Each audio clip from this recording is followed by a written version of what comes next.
The kitchen is a really good sized kitchen, but then on the other hand, if you've seen my trailer video, the trailer kitchen is almost as big.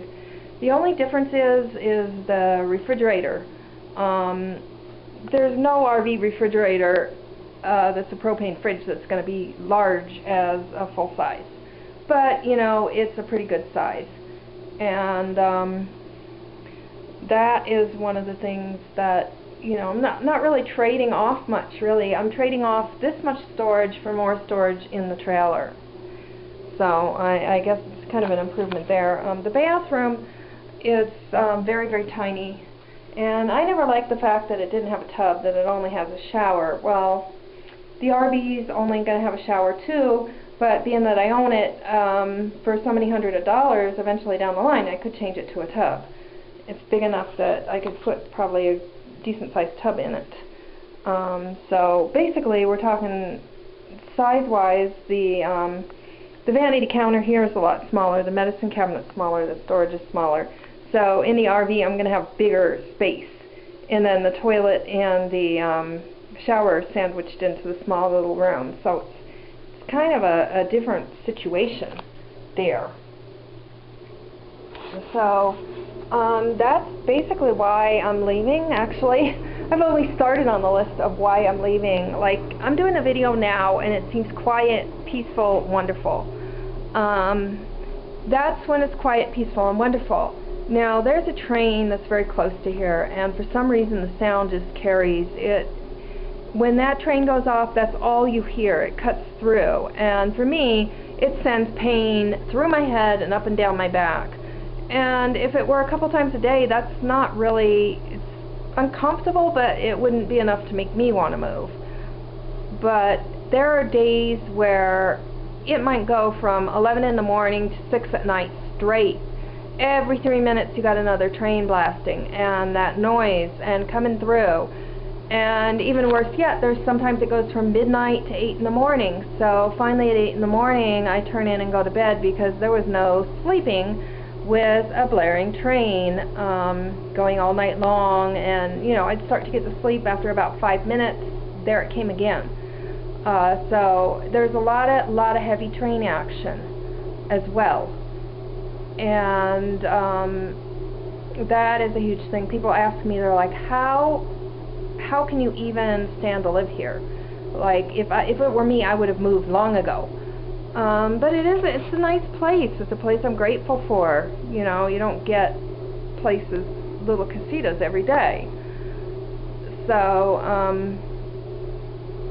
it is kind of expensive for the area. You know, some states in the country, you know, $500, you couldn't even rent a garage for that. But here in New Mexico, it's kind of a high price for just a little casita. And they are, like I say, planning to do something else with the place, and they're going to have me thrown out soon. So I do have till the end of September, and if I don't get a notice, by the beginning of September, I'll have till the end of October. But it's kind of walking on eggshells every day to if I can stay here or not. And so having my own trailer that I own, and I decide when I leave it or whether I stay in it or not, and I'm not subject to the whim of a landlord, I think that's really the way to go. Independence is the way to go. And a lot of people are criticizing me for giving up Section 8, which I'm eventually going to have to do when I leave here. But you know, you don't really even know how long that program's going to last. I mean, they could cut a budget in Washington tomorrow, and all of a sudden that Section 8's gone, and I'm suddenly liable for $500 in rent. With the trailer, I have to pay off the bills that I'm incurring putting heat and cooling in the trailer. That's going to be rough. I really think it's going to be rough. But then after that's done, I don't owe anything at all.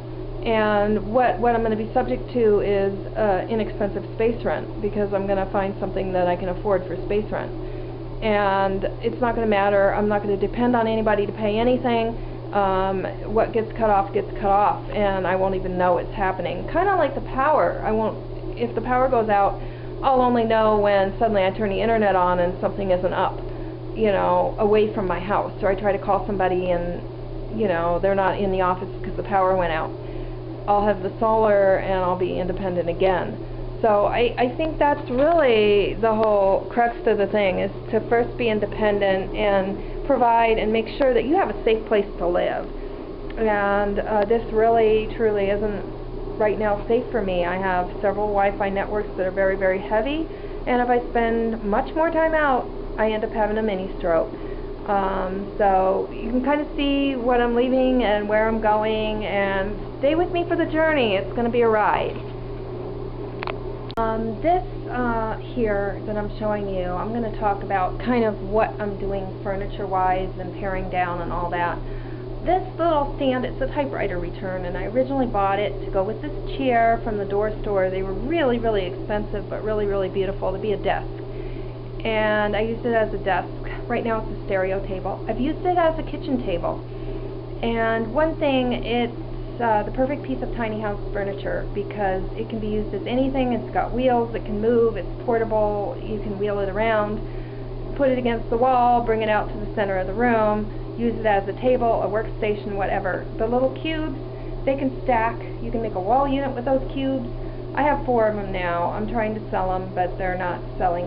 I have 4 of them, and those are very versatile as well.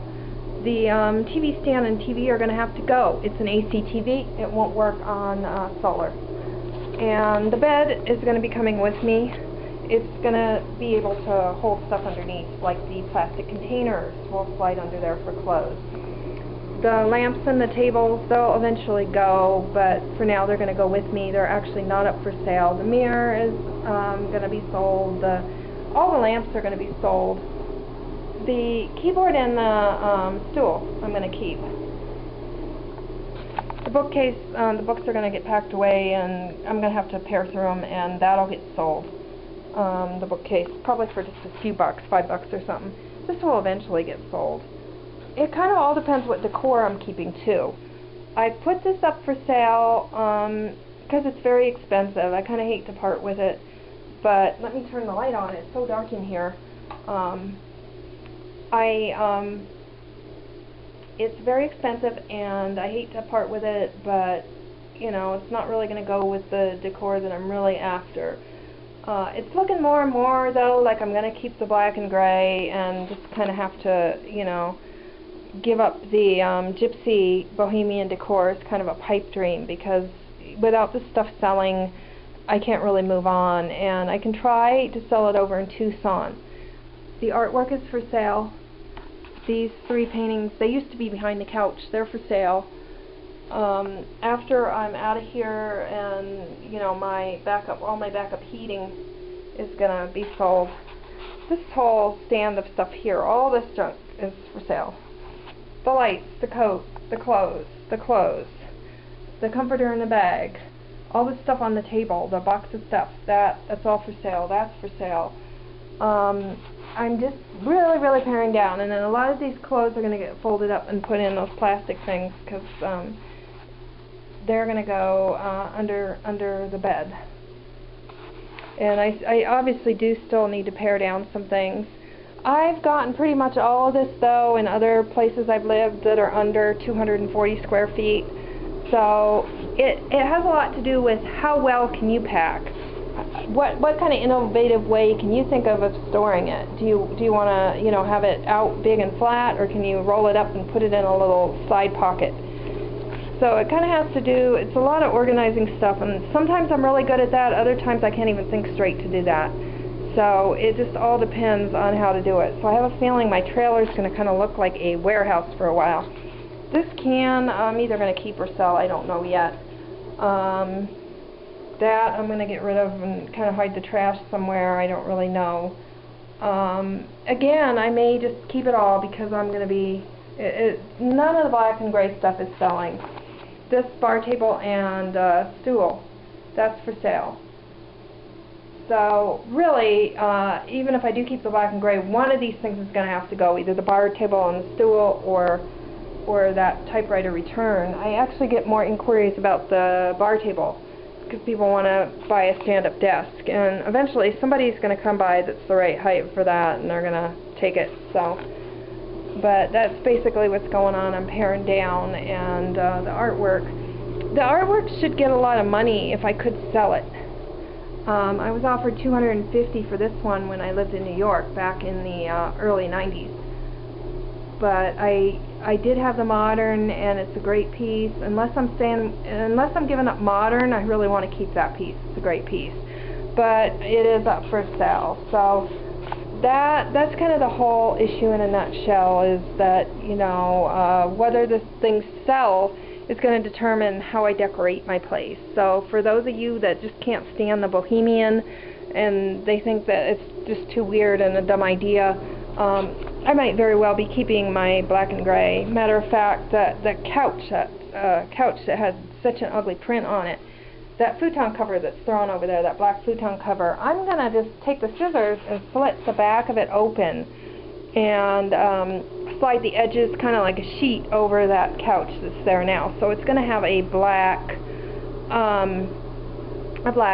cushion on it, at least for now, since velvet bedspreads they're well over $100. So I think that's going to be a better answer, and I can go from there. So I really haven't made any final decision on it, being that I almost, with all the stuff in the electropollution, it's basically down to having to have a canopy, and I think the canopy goes better with the bohemian. It kind of ruins the modern, the starkness of it to have the canopy, because the starkness of the modern is really what it's all about. Modern is more about white space or free space than it is you know, cluttered space. There's certain designs where, you know, having tons of saris and, you know, a bunch of little picture frames, like in a country decor, that country clutter looks great. But for modern, you have to keep it clean and stark. So it's kind of like, you know, deciding where to go from here on the decor and the paring down. So we'll just kind of see where the road leads and what happens from here on, and that will determine kind of what I'm going to finally settle with.